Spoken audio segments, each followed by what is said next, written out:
Hey guys, this is week 2 of Comp 1805. We're going to go through tautology all the way to predicates. Let's go ahead and get started. Well, what is tautology? All it states, oh cool, my phone's charged. Anyways, as it states is, no matter what the equation is, or the Boolean expression, it will always be true. And I have this quick little example right over here, which says Q or Q naught. So here I put all the truth or false combinations, and as you can see, the output is always true. Yay! Which means that this is tautologic, or part tautology.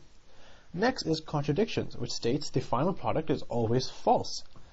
So Q and Q naught, here the truth and false combinations, will always yield false. So this is a contradiction. Woo! Contingencies states that, I don't know. It depends on your inputs. So since the outputs are never the same, it really depends on what your inputs are. And that's all contingencies state.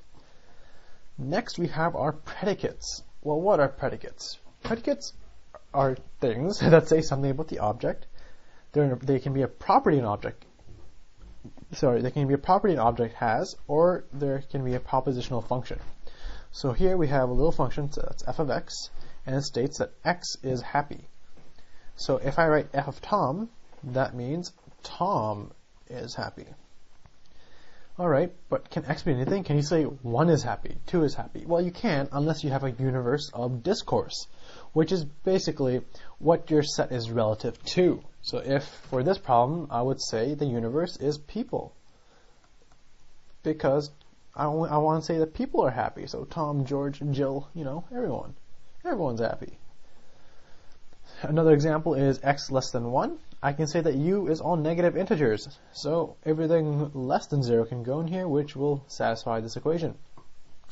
Next we have our upside down a and our backwards e. What are they? Well, your upside down a is a universal quantification, and your backwards e is your existential quantification. These are the key words to know when to use which one. The upside down a is all, for all, each, every, and obviously the opposite, none. The backwards e is exists, at least some, exactly one. So here's a quick little example. Alright, so I state that the universe is of people. My first predicate is x is a fighter and x punches others. So x is people, so I can say Tom, Jill, etc., etc. So the example is all fighters want to punch others. So here is all, so you know it has to be the upside down a. It says fighters, so all fighters, so x, so like that has to be first, and punch others has to be second. The main part is what's going to link them. Well, I want to say that all fighters punch others. So if you're a fighter, you punch people. So, if you remember, I guess I can't even draw the arrow, so you guys will get confused. Sorry. If is implication, and this is implication. Next, as some fighters want to punch others. So not all, so it's some fighters want to punch others. So what's going to be right over here?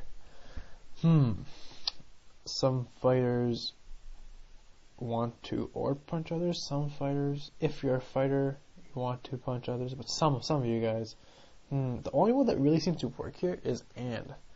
So if you're a fighter, so some people, so you're a fighter and you want to punch other people, and it's not everyone, but just some. And that about concludes this week's lecture.